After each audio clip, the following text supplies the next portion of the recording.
Welcome, आदाब, सत श्री अकाल, राम राम, जय हिंद। स्वागत है सभी दोस्तों का। तो दोस्तों एवरेज की क्लास 02 करने वाले हैं, यानी कि पहली क्लास में हमने फर्स्ट टाइप और सेकंड टाइप कर लिया था और आज की क्लास में हम उसके आगे के टाइप करेंगे। तो ये जो टाइप मैं आपको बता रहा हूँ ना, इस टाइप के क्वेश्चन आपको प्रैक्टिस भी करना है। मतलब कोई बुक आप ले लीजिएगा, मैं रिकमेंड कर दूंगा आप लोगों को ग्रुप में भी, बट आप बुक ले लीजिएगा और इस टाइप के ही क्वेश्चन आपको मिलेंगे तो आपके एवरेज के सारे क्वेश्चन हो जाएंगे। जो हम टाइप चला रहे हैं, टाइप करवाने का बेसिक मकसद वही है। देखो वो तो सबको आता है कि 4-6 नंबर दे रखे हैं, जोड़ा और डिवाइड कर दिया, तो मैं उस वाली बात करूंगा लेकिन बहुत बाद में करूंगा, अभी मैं उसकी बात नहीं करूंगा। अभी मैं आपको वो चीजें बता रहा हूँ जो आपके एग्जाम में क्वेश्चन आते हैं और जैसे आपके एग्जाम में क्वेश्चन बनते हैं। ठीक है, तो एक बार मैं अपनी आवाज चेक कर लेता हूं कि क्या मैं ऑडिबल हूं या नहीं, एंड देन फिर आगे बढ़ते हैं। एक बार मैं अपनी आवाज चेक कर लेता हूं। बिल्कुल, वॉइस मेरी एकदम क्लियर है दोस्तों। तो जैसे कि हमने अपने लास्ट क्लास में दो टाइप पढ़ लिए थे, आज हम एवरेज की 02 क्लास करेंगे, यानी कि 02। और मैंने आपको बताया था इसके 7 या 8 टाइप है, हो सकता है ज्यादा भी हो, बट 7-8 टाइप इसके मुख्य टाइप है। ठीक है, फिर मिसलिनियस क्वेश्चन, क्योंकि मिसलिनियस क्वेश्चन ऐसे होते हैं कि लगता नहीं है बट उसमें कोई टाइप के नहीं होते, बट वो आ जाते हैं एवरेज के अंदर से ही। तो चलिए, सबसे पहला क्वेश्चन हम टाइप 3 में शुरू करने वाले हैं। तो आपके आगे टाइप 3 भी है और ये एज इट इज पूरी की पूरी पीपीटी जो मैं यहाँ पे लिखता हूँ वो आपके कंटेंट सेक्शन में आपको मिल भी जाती है। यहाँ पे क्लास होती है और क्लास के नीचे उसके नोट्स होते हैं, तो आप वहां से इसको देख भी सकते हैं। तो चलिए टाइप 3 शुरू करते हैं। तो टाइप 3 कुछ इस तरीके से होगा कि लिखा होगा the average weight of 8% increased by 2.5 kg when a new person comes in a place of 1% of weight 65 kg. Find the weight of new person. देखो कितना सरल क्वेश्चन है, बट आपको ये बात ध्यान में देनी है कि जब 65 किलोग्राम वजन वाले एक व्यक्ति के स्थान पर एक नया व्यक्ति आता है तो 8 व्यक्तियों का औसत वजन 2.5 किलोग्राम बढ़ जाता है। नए व्यक्ति का वजन ज्ञात करें। अब बढ़ जाता है, ऐसा नहीं है कि एक का वेट बढ़ गया, उन सबका औसत बढ़ा। अब इसको इस तरीके से समझो कि यहां पर कितने लोग थे, 8 लोग थे और 8 लोगों का वजन 2.5 किलो बढ़ गया, यानी कि टोटल वजन कितना बढ़ा। दोस्तों ऐसा क्वेश्चन आपके पास आएगा तो आपको क्या करना है, आपको लिखना है टोटल इंक्रीज्ड वेट।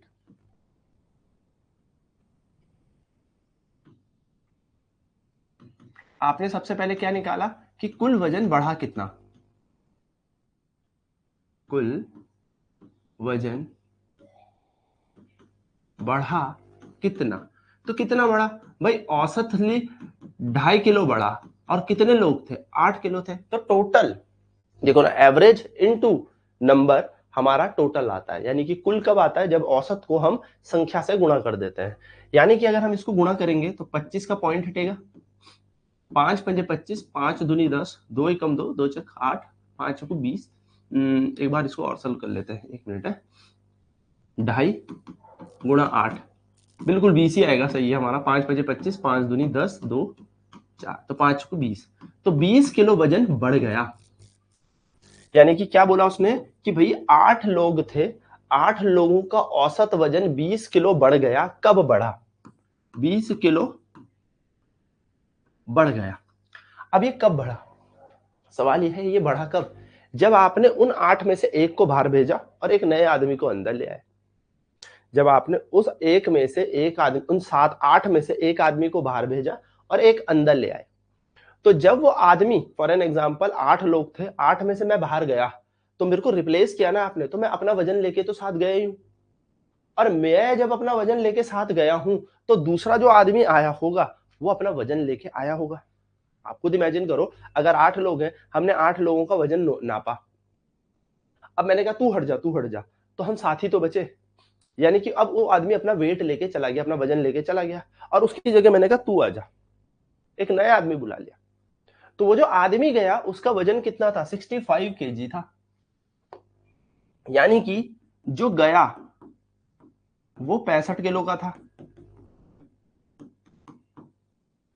आपसे पूछा है जो गया वो तो 65 किलो का था, जो आया वो कितने किलो का होगा। तो दोस्तों अंडरस्टूड है, इनका वजन बढ़ गया, इसके जाने से और उस नए के आने से इनका औसत वजन बढ़ रहा है। यानी कि कितना बढ़ रहा है, 20। बाकी हम साथ तो सेम वजन के रहेंगे। ये सारा जो 20 का झोल आया वो किसके कारण आया, जो नया आदमी एंटर हुआ।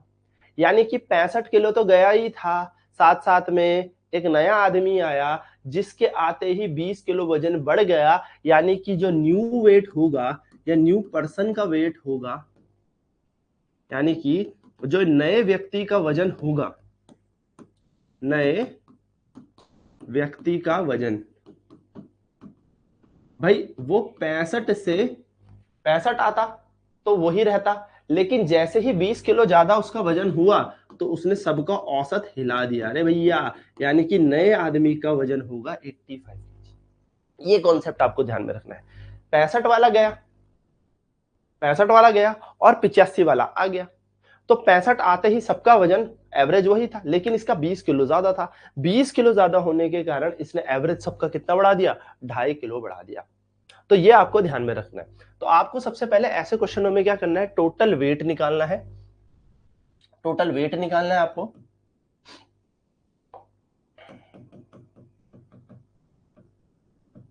टोटल वेट आपको निकालना है। टोटल वेट निकालने के बाद आपने ये देखा कि कितना बढ़ गया, टोटल वेट इंक्रीज, कितना वजन बढ़ गया भाई, 20 किलो बढ़ गया। कब बढ़ा, जब 65 गया और 85 का आ गया। तो 65 वाला अपने साथ 65 वजन ले गया, लेकिन ये जो आया ये 65 तो लेके आया ही आया, साथ में 20 किलो और लेके आया, यानी कि 85 kg। तो ऐसे क्वेश्चनों को करने का एक तरीका आप याद रखेंगे। नेक्स्ट क्वेश्चन पे बढ़ते हैं। ये टाइप आप ही का है, आपको याद रखना है।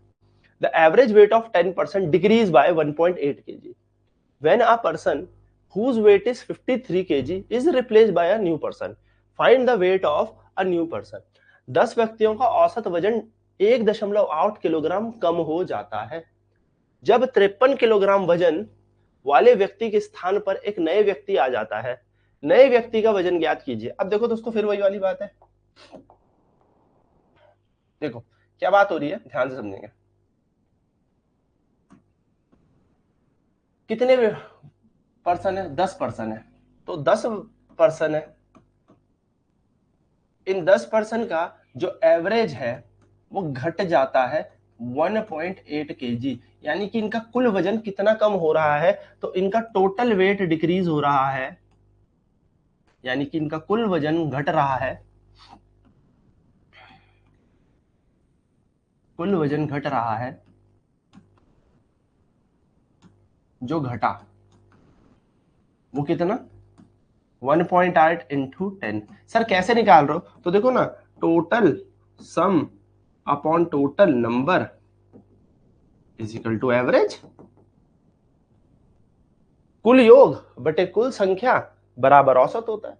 तो जब कुल योग निकालना होता है तो इसको मल्टीप्लाई कर देते हैं, कितने लोग हैं 10 और कितना औसत आ रहा है 1.8, भाई घट रहा है, ठीक है। तो कुल वजन कितना घट रहा है,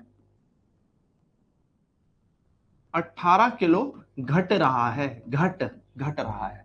अब ये 18 किलो कब घटा, जब एक आदमी को रिप्लेस कर दिया गया जो कि 53 किलो का था और एक नया आदमी इसकी जगह ले आए।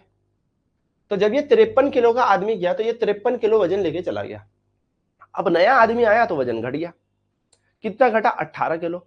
तो 18 किलो पे जो गड़बड़ी आई वो कब आएगी, जब जब जब आपको बस यही याद रखना है कि भाई 53 किलो का आदमी गया था तब तो एवरेज, जब तक 53 किलो का आदमी था, 53 केजी का आदमी था, तब तक एवरेज बढ़िया था।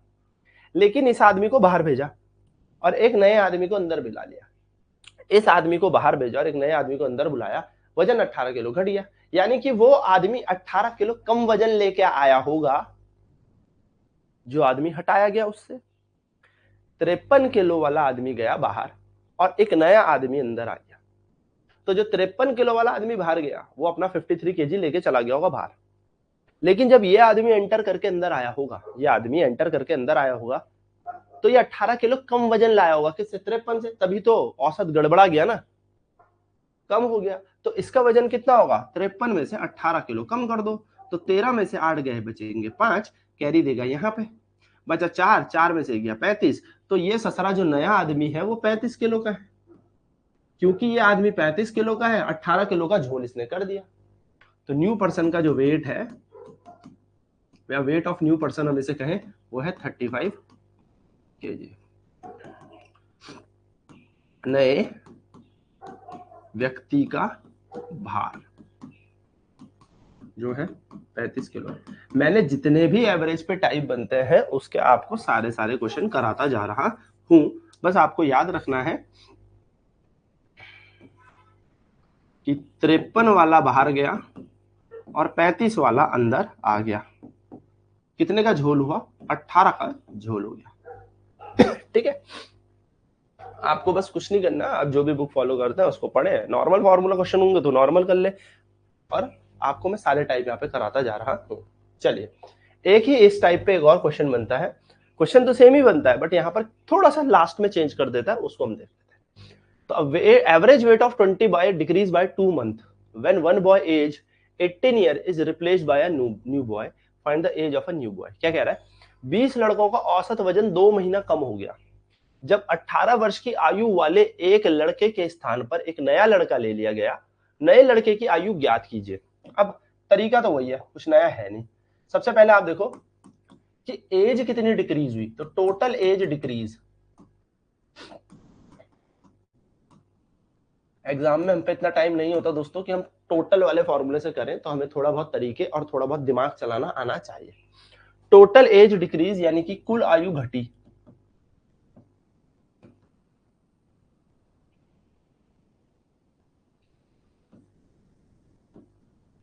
कितनी आयु घटी भाई? 20 लड़के थे, 2 महीने से घटी, यानी कि 40 महीना कम हो गई, 40 मंथ्स कम हो गई। ठीक, 40 महीने कम हो गए। अब 40 महीने को हम लिख सकते हैं 3 साल 4 महीने। कैसे सर? 40 महीने का मतलब क्या होता है? देखो, एक साल के अंदर 12 महीने, दूसरे साल के अंदर 12 महीने, तीसरे साल के अंदर 12 महीने, तो 1 साल 2 साल 3 साल। भाई 12 महीने मतलब 1 साल, 12 महीने मतलब 1 साल, 12 महीने मतलब 1 साल, और बचे कितने? 36, तो बचे 4 महीने। यानी कि मैं इस 40 मंथ को, यानी कि इन 40 महीनों को मैं लिख सकता हूं 3 साल 4 महीने। क्यों लिखा सर? वो मैं बताता हूं। हिंदी वालों, 3 साल 4 महीने ही होते हैं 40 महीने के अंदर। ठीक है, अब आगे क्या कहा? आगे कहा उसने when one boy age 18 year, जब 18 ईयर का लड़का हट गया और एक नया लड़का आया। अब दोस्तों यहां पर एक चीज होती है इन क्वेश्चंस पे, जैसे कि मैं बता ही रहा हूं, इंक्रीज और डिक्रीज पढ़ना है आपको। तो यहां पे डिक्रीज हुआ है, घटा है। क्या घटा है? औसत वजन जो है कम हुआ है। क्या हुआ है? कम। अब कम कब हुआ होगा? जब इस आयु से कम उम्र का बच्चा आया होगा। अगर बोल जाता बढ़ जाता तो इस आयु से ज्यादा बड़ा बच्चा आता। भाई आप खुद सोचो, आपने 5 पेपर दिए, इसको ऐसे समझो ना, आपने 5 पेपर दिए, 10th में सभी ने 5 पेपर दिए होंगे, जो सीबीएसई से होगा चाहे किसी भी बोर्ड से होगा। 5 पेपर हमने दिए होते हैं सीबीएसई वालों ने, आईसीएसई बोर्ड वालों को थोड़ा ज्यादा होता है, पर टॉप 5 की मैं बात कर रहा हूँ। ठीक है, 5 पेपर आपने दिए। हिंदी में आपके 80 नंबर थे, सुनते रहना। इंग्लिश में आपके 80 नंबर थे, मैथ्स में आपके 80 नंबर थे, सोशल स्टडीज में आपके 80 नंबर थे, और उसी प्रकार से आपकी साइंस में भी 80 नंबर थे। तो आपका एवरेज क्या आ जाएगा? 80, जिसको आप परसेंटेज कहते हो, है ना भाई। इन सब में आपने क्या किया? सबको जोड़ा और डिवाइड बाय जितने भी सब्जेक्ट थे वो कर दिया। 80% आ गई आपकी, या 80 आपका एवरेज आ गया। ऑन एन एवरेज आप 80 मार्क्स लेके आए थे। अब मान लो अगर आपके हिंदी में 80 ना होते, 80 ना होते, 70 होते, तो अब अंडरस्टूड करो कि आपकी परसेंटेज या आपका जो एवरेज आ रहा है वो 80 से ज्यादा होता या कम होता। तो अंडरस्टूड, अगर नंबर कम हो गए तो भाई एवरेज भी कम होगा। पर वहीं पर हिंदी में आपके नंबर अगर यहां पर 95 आते तो आपका जो एवरेज है वो 80 नहीं, वो 80 से ज्यादा होता। मैं क्या कहना चाह रहा हूं? मैं यही कहना चाह रहा हूं कि अगर एक नंबर बढ़ जाता है तो आपका एवरेज भी बढ़ जाता है, और अगर घट जाता है तो एवरेज घट जाता है। उसी प्रकार से दोस्तों यहां पर भी इस क्वेश्चन में समझाया गया है और बोला गया है कि भाई उसकी उम्र कम हो गई, उनकी औसत उम्र कम हो गई। यानी कि 18 साल का लड़का जब बाहर गया तो उम्र कब कम हुई होगी औसताना? जब उससे छोटी उम्र का आया होगा, उससे कम उम्र का आया होगा। अगर उससे बड़ी उम्र का लड़का वापस आता 20-25 साल का, तो ये एवरेज बढ़ जाता, फिर इंक्रीज नहीं डिक्रीज होता, सॉरी फिर डिक्रीज नहीं इंक्रीज होता, फिर घटता नहीं फिर बढ़ता। ठीक है, ये बात याद रखना। तो अगर 18 साल का लड़का बाहर गया है और हमारा औसत कम हो रहा है, इसका मतलब जो नया लड़का आया होगा वो इस 18 साल से छोटा रहा होगा, क्योंकि डिक्रीज हो गया है, घट रहा है। ठीक है सर, तो 18 साल के लड़के की उम्र थी 18 साल। भाई 18 साल के लड़के की उम्र थी 18 साल। अब जो नया लड़का आया होगा वो 3 साल 4 महीने कम उम्र का होगा, तभी इनका औसत घटा होगा। सिंपल सी बात है। फिर वही वाली बात, ये लड़का गया 18 kg का, या 18 साल का ये लड़का चला गया, और इसकी जगह जो नया लड़का आया, इस लड़के के आते ही इनकी उम्र कम हो गई, इनकी औसत एज कम हो गई। औसत कब कम हुआ होगा? जब वो छोटा आया होगा, इससे कितने साल छोटा होगा? 3 साल 4 महीने। तो भाई नए लड़के की उम्र कैसे निकलेगी? ये जो औसत घटा है, ये जो आयु सबकी घटी है, कुल आयु सबकी घटी है, उसको घटाना पड़ेगा। अब भाई 18 साल से 3 साल 4 महीने कभी भी नहीं घटाए जा सकते। कैसे घटाए जाएंगे? आपको पता होना चाहिए, हमेशा इकाइयां समान होनी चाहिए, तभी चीजें घटती हैं। यानी कि 18 साल को मैं लिखूंगा 17 साल 12 महीने, लिख सकता हूं? बिल्कुल सर लिख सकते हो। 17 साल 12 महीने मतलब 18 साल। तो 17 में से 3 गए तो 4 साल 14 साल बचे, और 12 में से ये गए तो 8। तो भाई जो नया लड़का है वो है 14 साल 8 महीने का। So the age of, I hope ये समझ में आया होगा, इतनी घट गई। तो ये जब 18 साल का लड़का बाहर गया, तो उसकी जगह कौन आया होगा? 14 साल 8 महीने का लड़का आया होगा, जिससे उनकी 40 महीने औसत आयु घट गई होगी। तो हम ये कह सकते हैं ये एज है ऑफ न्यू बॉय, यानी कि नए लड़के की आयु। तो 14 साल 8 महीने का लड़का आ गया, 18 साल के लड़के को बाहर भेज दिया, जिसके कारण 40 महीने का लोचा हो गया, औसत में कट गया, कम हो गया। अगर ये बढ़ जाता बोलता तो हम इसमें ऐड कर देते, क्योंकि इसके इतने साल का लोचा क्या हो रहा है, इतने साल का गैप आ रहा है। इतना साल का गैप कब आएगा? जब ये इंक्रीज हो जाता। तो ये बोलता अगर इतना बढ़ गया तो हम ऐड करते, घट गया तो घटाना पड़ेगा। तो आई होप इन वाले क्वेश्चनों में आप ऐसे कर लेंगे। ठीक है, तो देखो जब डिक्रीज बोलता है तो हम यहाँ पे घटा देते हैं, और इंक्रीज बोलता है तो हम यहाँ पर ऐड कर देते हैं। ये पैटर्न आपको याद रखना है, बाकी तरीका वही। चलिए नेक्स्ट क्वेश्चन आपके पास है इसी टाइप का। The average weight of 8 men is increased by 2 years when 2 of them whose age are 21 year and 23 years are replaced by 2 new men. Find the average age of 2 new men. जरा question को ध्यान से सुनना। वो कह रहा है 8 पुरुषों का औसत वजन 2 साल बढ़ जाता है जब उनमें से 2 जिनकी उम्र 21 वर्ष और 23 वर्ष है, उनके स्थान पर 2 नए पुरुष ले लिए जाते हैं। यानी कि एक 21 साल का और 23 साल का लड़का हमारे ग्रुप में था, हमने उन्हें हटाया और हम 2 नए लड़के लेके आ गए। अब हमें उनकी उम्र नहीं पता, 2 लड़कों की कुछ भी हो सकती है, हमें नहीं पता। ठीक है, तो वो पूछ रहा है 2 नए पुरुषों की औसत आयु ज्ञात करें। औसत आयु यानी कि उन 2 की एवरेज वेट निकालना है, एवरेज उम्र निकालनी, सॉरी। ठीक है, चलिए तो देखते हैं। सबसे पहले भाई टोटल कितने? 8 लोग थे, नंबर कितने थे? 8। इंक्रीज कितने से हुआ? इंक्रीज, एवरेज इंक्रीज हुआ 2 साल से, यानी कि टोटल एज इंक्रीज कितनी हुई होगी सबकी? टोटल एज इंक्रीज हुई होगी, यानी कि कुल आयु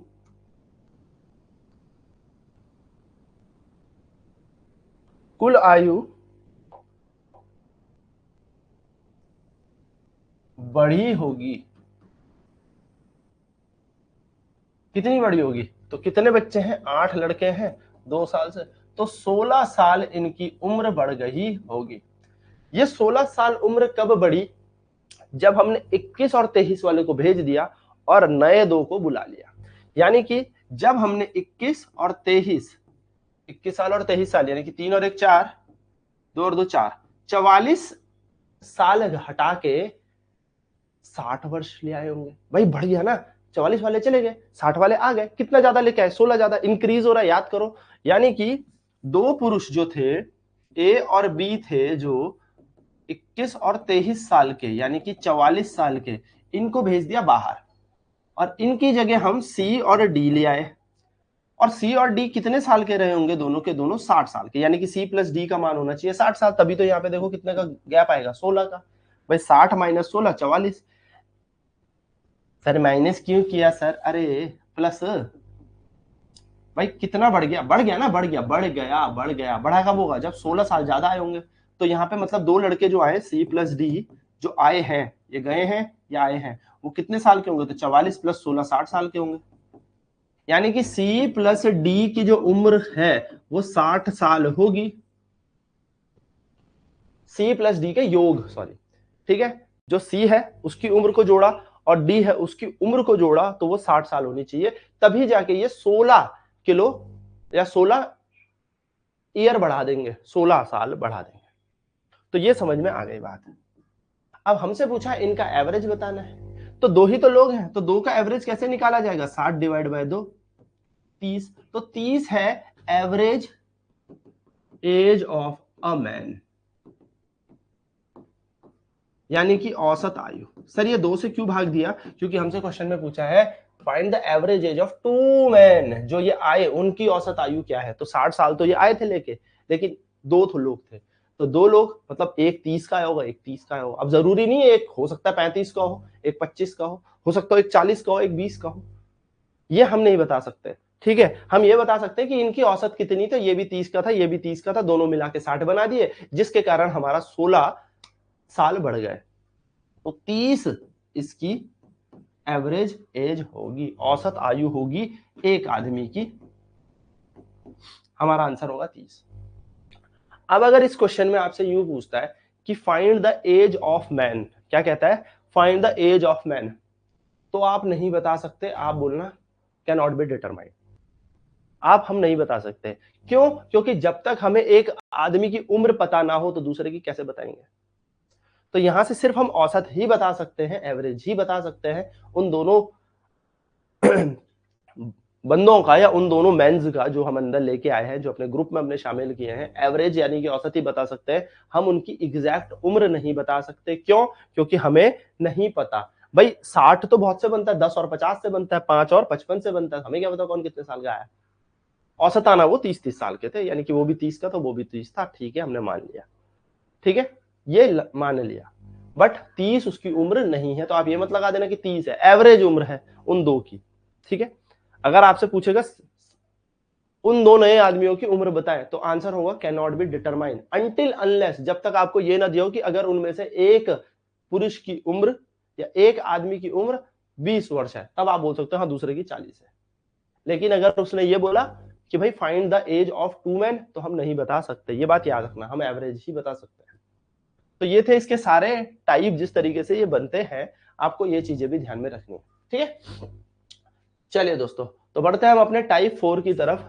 तो टाइप नंबर 1 हमने कर लिया, 2 हमने कर लिया, 3 वाला भी अभी हमने देख लिया। अब टाइप 4 आता है जो होता है एवरेज स्पीड बेस्ड क्वेश्चन, यानी कि औसत गति आधारित प्रश्न है।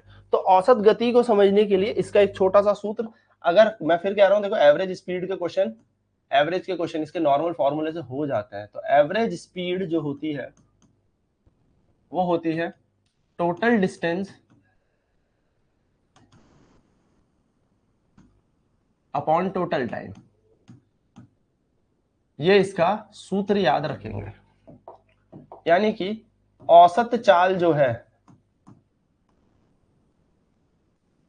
वो हमेशा कुल दूरी बटे कुल समय से देखी जाती है। यहां पे आप जनरली फॉर्मूले याद रखेंगे, speed is equal to distance upon time, आपको पता ही है। चाल बराबर दूरी बटे समय होती है, दूरी बराबर चाल गुणा समय भी होता है, तो distance is equal to speed into time. और तीसरा फॉर्मूला आप याद रखेंगे टाइम बराबर, तो टाइम बराबर हो जाएगा डिस्टेंस अपॉन स्पीड। हालांकि ये एक ही फॉर्मूला है बट आपको याद रखना है। So speed is equal to distance upon time, चाल बराबर दूरी बटे समय, distance is equal to speed into time, दूरी बराबर चाल गुणा समय, ये आपको याद रखना है। तीसरा है समय बराबर दूरी बटे चाल, यानी कि time equals to distance upon speed. ये छोटे फॉर्मूले याद रखने हैं, छोटे छोटे फॉर्मूले, कि अगर आपको टाइम पूछा जाए तो आपका दिमाग चले अच्छा डिस्टेंस और स्पीड है तो ऐसे निकाल ले, अगर डिस्टेंस पूछा जाए तो ये निकाल ले, स्पीड पूछा जाए तो ये फॉर्मूला तो होता ही है। बाकी हम एवरेज की बात कर रहे हैं, इसको हम टाइम एंड जब स्पीड टाइम एंड डिस्टेंस करेंगे तब फिर से इस पर और अच्छे से चर्चा करेंगे। तो अब आता है इसका चौथा टाइप जो होता है एवरेज स्पीड वाले क्वेश्चन। तो चलिए एवरेज स्पीड वाले क्वेश्चन अब हम इसमें देख लेते हैं कि कैसे एवरेज स्पीड के क्वेश्चन होते हैं। तो क्वेश्चन कह रहा है a person travel from A to B with speed of 60 kilometre per hour and return back to A with the speed of 40 kilometre per hour, find the average distance of his entire journey. एक व्यक्ति ए से B तक 60 kilometre प्रति घंटे की गति से यात्रा करता है और 40 किलोमीटर घंटे की गति से ए पर वापस लौटता है, तो उसकी पूरी यात्रा का औसत गति क्या होगी। तो देखो दोस्तों, ए से चला वो बी तक, ठीक है, ए से चला वो बी तक, माना ए से बी तक की दूरी थी x किलोमीटर, और ए से बी जब वो गया तो तब वो गया 60 किलोमीटर पर घंटे की चाल से, और बी से जब ए आया तो भाई फिर से x ही किलोमीटर आया होगा, क्योंकि बी से ए भी तो x ही होगा। मैं यहां से यहां गया और यहां से यहां वापस आ गया, तो जितना मैं आगे गया उतना ही तो पीछे आया, उतनी ही दूरी में पीछे आया वो 40 किलोमीटर पर घंटे की चाल से। आपसे पूछे इसकी औसत दूरी बताए, औसत चाल बताए, तो एवरेज स्पीड जो होती है यानी कि औसत चाल होती है वो होगी टोटल डिस्टेंस, इसका फॉर्मूला लिखें, अपॉन टोटल टाइम। यानी कि जो औसत चाल को मैं एएस लिख रहा हूं, ठीक है दोस्तों, एएस औसत चाल, जो औसत चाल होगी वो होगी कुल दूरी बट्टे में कुल समय, कुल दूरी बटे कुल समय। अब सवाल ये उठता है कि सर कुल दूरी कैसे निकालनी है, तो एक्स गया वही आगे और एक्स ही वापस आ गया ससरा, तो 2x कुल दूरी, एक्स आगे गया एक्स ही वापस आ गया, तो x plus x total distance whole divided by total time. तो मान लेते हैं यहां से यहां जाने में यानी कि a से b जाने में इसको टाइम लगा t1 और b से a आने में इसको टाइम लगा t2, तो टोटल टाइम कितना हो जाएगा t1 प्लस t2। अब सवाल यह है कि t1 कैसे निकाला जाए, तो दोस्तों मैंने अभी आपको यहाँ पे कुछ सूत्र लिखाया था, देखो जब टाइम निकालना हो तो आपको पता होना चाहिए दूरी और चाल है क्या मेरे पास। तो जरा गौर करो, ए से बी जाते वक्त जो t1 टाइम है, ए से बी जाते वक्त t1 टाइम है, कितनी दूरी गए x, कितनी चाल से गए 60। अब आप b से, या मैं इसको ऐसे बनाऊं, अब आप b से a की तरफ आ रहे हो, पहले आप a से b की तरफ गए तो कितनी दूरी गए x, कितनी चाल से गए 40, अब टाइम कितना है, तो यहां से टाइम 1 निकाल लो भाई, यहां से समय 1 निकाल लो। सर समय कैसे निकलेगा, तो दोस्तों समय निकलेगा इस वाले सूत्र से, समय बराबर दूरी बटे चाल, टाइम बराबर distance upon speed. Simple formula है भाई, कुछ नहीं करने का। टाइम बराबर डिस्टेंस x, स्पीड 60, टाइम बराबर डिस्टेंस x, स्पीड 40, टाइम निकल गया t1 t2, गणित कहती है भाई लगा दो, तो यहां आ गया x प्लस एक्स और t1 t2 पे लगा दो इक्वेशन फर्स्ट में इस चीज को लगाने पर।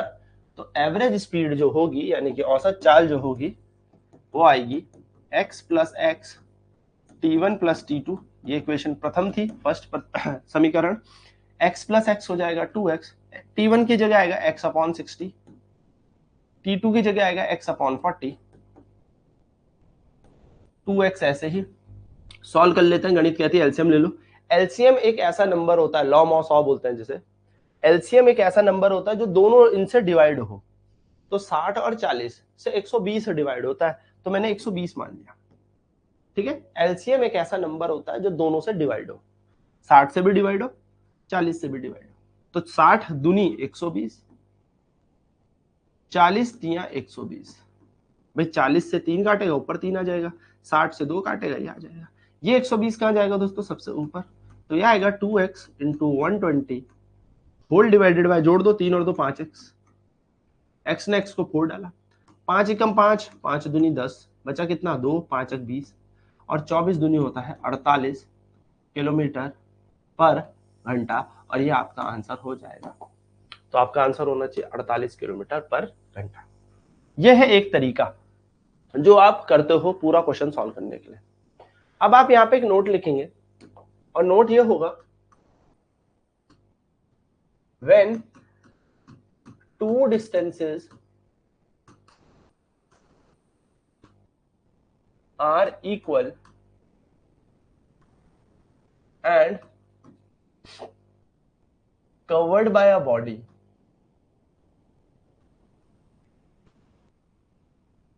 with speed V1 and V2 respectively, then average speed is given by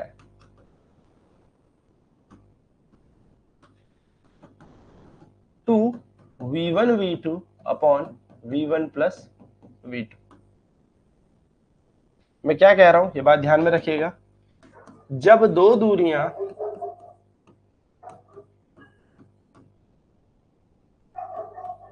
समान हो, जब दो दूरियां समान हो और कोई वस्तु इन दूरियों को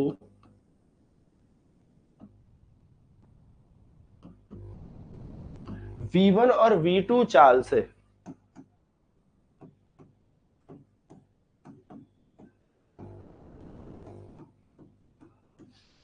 निर्धारित करे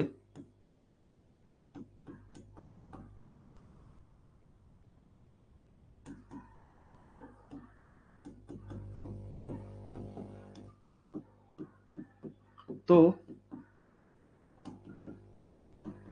औसत चाल, तो औसत चाल कैसे दी जाती है? औसत चाल दी जाती है दो V1 V2 V1 plus V2 से। ये है इसका सिंपल सा तरीका। यानी कि आपको क्वेश्चन में बस क्या करना है, आपको क्वेश्चन में ये देखना है कि क्या दो बराबर दूरियां हैं, फिर आपको ये देखना है क्योंकि V1 V2 देखो, क्योंकि अगर V1 V2 चाल बराबर होंगी तो फिर समय भी दोनों बराबर लेने होंगे। ठीक है, ठीक है ना, क्योंकि दूरी भी बराबर है, चाल भी बराबर, तो समय भी बराबर होंगे फिर। तो यहां पर उसने बोला कि पहली चाल V1 है, दूसरी चाल V2 है, ये आपको देखनी है। तो दो दूरियां बराबर हो, पहली दूरी V1 चाल से तय की गई और दूसरी दूरी V2 चाल से तय की गई। अब आप चाहे आगे जाएं वापस आए, उतनी ही दूरी है, पहली दूरी x थी, दूसरी दूरी भी x थी। आप पहले 10 किलोमीटर गए, फिर आगे 10 किलोमीटर गए, यानी कि दोनों दूरियां बराबर हैं, चाल अगर भिन्न भिन्न है तो आपके पास औसत चाल का सूत्र होता है 2V1 V2 upon V1 plus V2। तो अब इस क्वेश्चन पे आप करें तो आपको यहां पर क्या दे रखा है, देखो दो डिस्टेंस दे रखे हैं, वो है सेम। आपको इस क्वेश्चन में क्या कहा था, आपको इस क्वेश्चन में कहा था कि A से B गए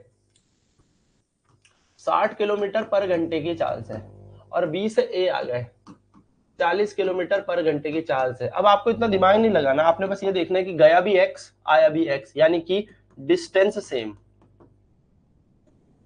कितनी दूरियां? दो दूरियां, टू डिस्टेंसेस सेम है, टू डिस्टेंसेस सेम है, दो दूरियां समान है।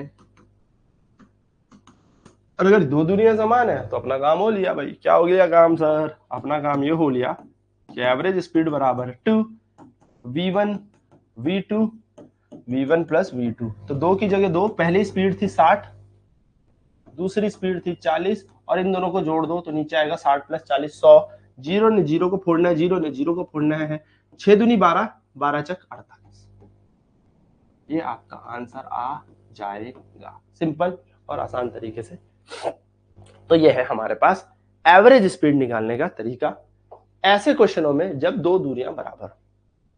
बाकी अगर तीन दूरी की बात करेगा तो आप यही वाला तरीका लगाना, T1 T2 T3। ठीक है,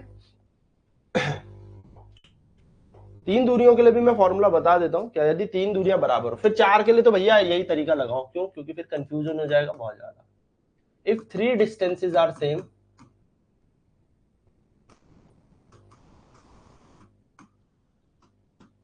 क्योंकि तीन दूरियों वाला ना क्वेश्चन आजकल बहुत पूछा जा रहा है। चार दूरियों में तो दोस्तों फिर वही करना, x plus x plus x plus x, T1 plus T2 plus T3 plus T4। T1 निकालने के लिए d by S1 d by S2 d by S3 d by S4, खत्म कहानी। If the three distances are same and body covers these three distances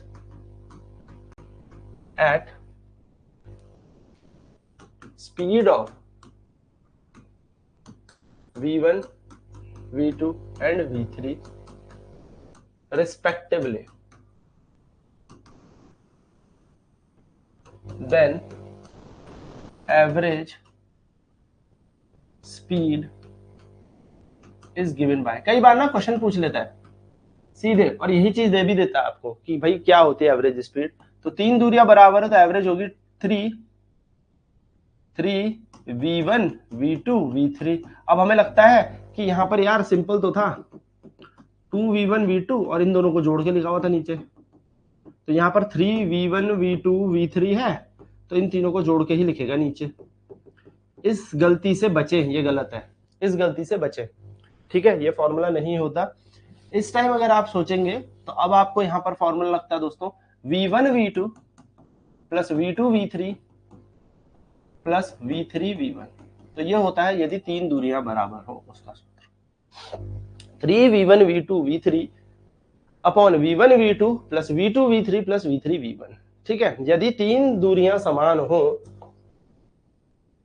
यदि तीन दूरियां समान हो और वस्तु इन्हें v1 v2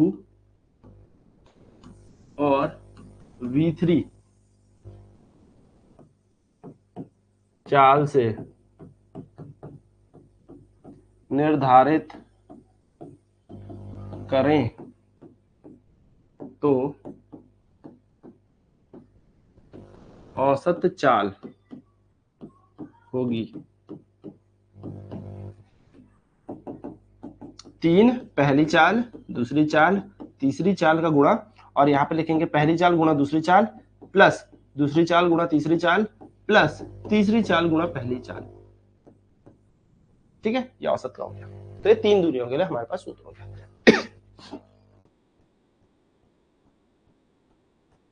तो आई होप ये छोटी छोटी चीजें समझ में आ रही होंगी, बट ये आपको याद भी रखनी है। ठीक है, बाकी तरीका वही। चलिए अगले क्वेश्चन की तरफ बढ़ते हैं। क्वेश्चन क्या रहा है, a person travel a distance with the speed of 10 km per hour. Next he covers the same distance with the speed of 20 km per hour. Next he covers the same distance with the speed of 30 km per hour. And last he covers the same distance with speed of 60 km per hour. Find the average speed of the entire journey. अब यहाँ पे चार दूरियां पर चारों दूरी बराबर है, तो चार दूरियों के लिए क्या किया जाए सर? कोई formula 4v1 v2 v3 v4 ना लगाना, बहुत बड़ा फॉर्मूला बन जाएगा, उसको ना लगाएंगे। ठीक है, उसको नहीं लगाएंगे। तो क्या कह रहा है, एक व्यक्ति एक निश्चित दूरी 10 किलोमीटर प्रति घंटे की गति से तय करता है, उसके बाद वही दूरी 20 किलोमीटर प्रति घंटे की गति से तय करता है, उसके बाद वही समान दूरी 30 किलोमीटर प्रति घंटे की गति से तय करता है, और अंत में वह उसी दूरी को 20 किलोमीटर प्रति घंटे की गति से तय करता है 60 किलोमीटर प्रति घंटे से। ठीक है, वही दूरी 60 किलोमीटर प्रति घंटे से तय करता है। पूरी यात्रा की औसत गति क्या है भाई? पहला चला यहां से, कहां पहुंचा? यहां, फिर गया यहां, फिर गया यहां, फिर गया यहां, 4 बार गया। तो A से B अगर दूरी है x, तो B से C भी वही दूरी है x, C से D भी वही दूरी है x, और D से E भी वही दूरी है x। देख लेते हैं, अगर इससे आगे होना होगा तो हो लेगा, बना लेंगे, आगे भी पूछ ले तो x लगाते चलेंगे। A से B a person travel a distance 10 kilometre per our. A से B गया 10 किलोमीटर पर घंटे की चाल से। ठीक है भैया, नेक्स्ट सेम दूरी यानी कि वही x दूरी, ये चला 20 किलोमीटर पर घंटे की चाल से, है ना, with the same distance 20 kilometre per our. Next he covers, फिर ही आगे गया भाई, फिर ही आगे गया भाई, सेम डिस्टेंस 30 किलोमीटर पर घंटे की चाल से। Next he cover the same distance with 60 kilometre per our, और अगला गया ये 60 किलोमीटर पर घंटे की चाल से। आगे बोलेगा तो हम आगे बढ़ा देते हैं।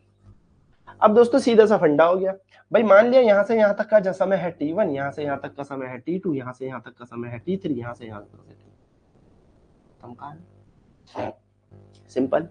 अब क्या किया जाए सर? तो एवरेज स्पीड का सूत्र लगाते हैं। एवरेज स्पीड क्या कहती है? एवरेज स्पीड कहती है टोटल डिस्टेंस भाई, टोटल डिस्टेंस भाई। तो कुल दूरी A से B तक की प्लस B से C तक की प्लस C से D तक की प्लस D से E तक की कुल दूरी अपन ने लिख ली, और नीचे आएगा कुल समय t1 plus t2 plus t3 plus t4। ये बन गया।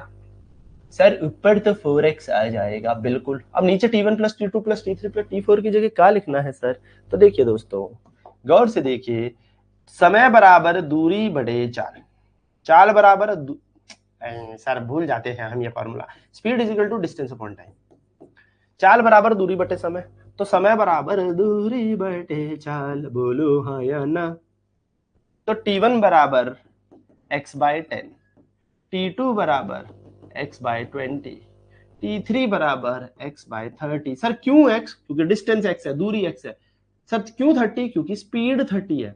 और t4 बराबर x अपॉन 60। तो उठाने का और t1 plus t1 t2 t3 t4 की जगह लगाने का,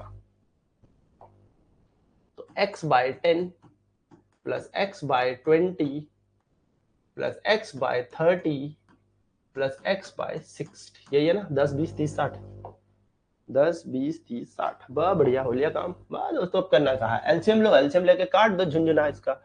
तो देखो भाई, 4x ऐसी ही रहेगा। एलसीएम एक ऐसा नंबर 10 20 30 60 का जो सबसे डिवाइड हो। तो 60 एक ऐसा नंबर है जो सबसे भाग दिया जा सकता है। 120 ले लो, 600 ले लो, जो लेना वो ले लो, पर ऐसा नंबर जो सबसे डिवाइड होता है।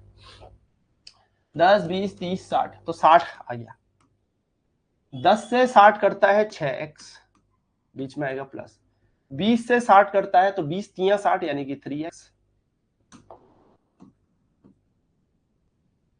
30 से 60 करता है 2 तो 2x। 60 से 60 करता है एक बार तो x। खत्म कहानी, इजी।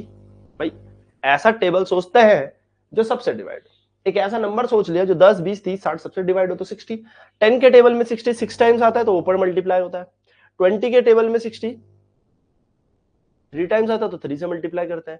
30 के टेबल में 60 2 टाइम्स होता है तो ऊपर वाले को 2 से मल्टीप्लाई करूंगा। 60 के टेबल में 60 एक बार आता है। तो ऐसा क्यों करते हैं पता है ना? नीचे ऊपर बराबर बनाने के लिए। अरे यार x अपॉन 10 है तो इसको 60 बनाने के लिए अपन के ऊपर और नीचे मल्टीप्लाई 6 से करना पड़ेगा, इसलिए 6 आता है।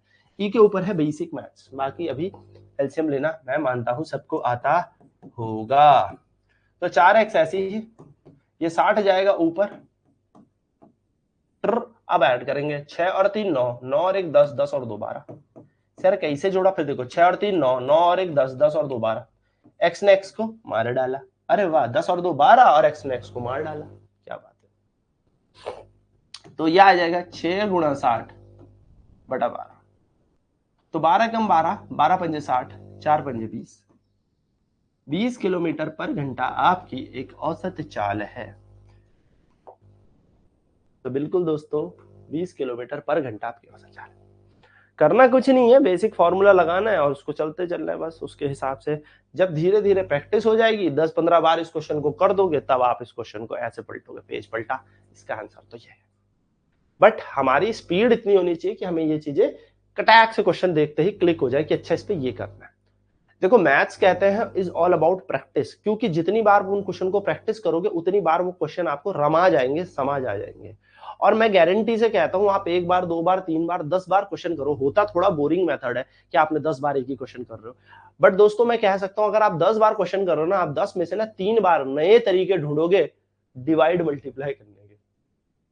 मैं बता रहा हूं, आप खुद ब खुद से ही नए तरीके ढूंढ लोगे। आपका दिमाग इतनी तरीके से चलने लगेगा कि आप खुद ब खुद ही ऐसा तरीका ढूंढने लगोगे कि अरे ऐसे भी तो हो सकता है, अरे ऐसे भी तो हो सकता है। ठीक है, चलिए अगला क्वेश्चन ये, a person cover 12 kilometre with the speed of 3 kilometre per hour, 18 kilometre at speed of 9 kilometre per hour and 24 kilometre with the speed of 4 kilometre average for the entire journey. एक व्यक्ति 3 kilometre पर घंटे की गति से 12 kilometre की दूरी तय करता है। 9 किलोमीटर पर घंटे की गति से 18 किलोमीटर और 4 किलोमीटर पर घंटे की गति से 24 किलोमीटर। पूरी यात्रा में उसकी औसत गति क्या करे? देखो मैं डंडा वाला तरीका बता रहा, तुम डंडे खींचोगे तो बहुत आसान बन जा। भाई मेरे को ना ये डंडे वाला मेथड इसलिए आसान लगता है कि बच्चों को भी मैं ऐसे ही सिखाता था। स्कूल के ना छोटे छोटे बच्चे आते थे 8 9 10 के, उनको ऐसे ही सिखाता था, उनको बहुत अच्छे से समझ में आता है। तो मुझे लगा बच्चों पे एप्लीकेबल है। बहुत ज्यादा बुद्धू एक बच्चा भी था, उसको भी समझ में आ गया था। बुद्धू इन द सेंस मतलब वो थोड़ा सा ढीला था, पढ़ता नहीं था, पर उसको समझ आ गया। तो जब उसको समझा सकता था, उसके बाद मैंने ये मेथड अडॉप्ट कर दिया। मैंने कहा ये सबसे बढ़िया मेथड है, डंडे खींचो, बच्चों को सब समझ में आता है। हो सकता है आपको किसी और तरीके से समझ आता होगा, सब अपने तरीके से कर सकते हैं, बट ये तरीके सबसे बेस्ट है क्योंकि टाइम डिस्टेंस स्पीड में हमें पता लग जाता है। हम इस क्वेश्चन को ना ऐसे तोड़ देंगे। तो क्या कह रहा है, 12 किलोमीटर, यहाँ से यहाँ 12 किलोमीटर, नाम दे दो ए से बी, 12 किलोमीटर, बी से कितनी स्पीड से, 3 किलोमीटर पर घंटे की चाल से। फिर नेक्स्ट 18 किलोमीटर, कितने घंटे की चाल से, बी से सी 24 किलोमीटर, एक सेकंड है, बी से सी कितनी स्पीड में गया है, 18 9 किलोमीटर पर घंटे की चाल से। और सी से डी, सी से डी है, सी से डी है 24 किलोमीटर, जो कति चाल से भागा है रे, ये भागा है 4 किलोमीटर पर घंटे की चाल से। बस सर क्या करने का, कुछ नहीं करने का, एवरेज स्पीड का फॉर्मूला लगाने का। कुल दूरी 12 बटा 18 बटा प्लस 24, बट्टा कह रहा हूं मैं, प्लस है 12 जमा 18 जमा 24, और भैया सर नीचे आएगा टाइम। अब मान लो यहाँ से यहाँ तक का टाइम t1 है, यहाँ से यहाँ तक का टाइम t2 है, यहाँ से यहाँ तक का टाइम t3 है, तो क्या फर्क पड़ता है, टाइम निकालना सीखा तो है, दूरी बटे चाल, टिकट टिकट टू टू, यहाँ से यहाँ तक टिकट, दूरी टिकट बटे चाल, टिकट टिकट टू, दूरी बटे चाल, टिकट टिकट टू। तो हो गया यहाँ पर t1 कितना आया, t1 4, t2 कितना है 2, t3 कितना है 6, तो जोड़ लो 18 और 12 होता है 12 होता है 30, 30 और 24 हो जाएंगे 54, ठीक है, 6 और 4 10 और 2 12। अब आंसर आप निकालो, आंसर निकालो, कटेगा 2 से, 2 6 12, 2 2 2 2 2 2 2 2 2 दूनी 4, 2 7 14, 3 से काट लो, 3 दूनी 6, 3 9 27, 9 बट्टा 2, 9 बट्टा 2 को अपन कहते हैं 4.5 किलोमीटर पर घंटा देवी और सजनों, तो 4.5 किलोमीटर पर आवर।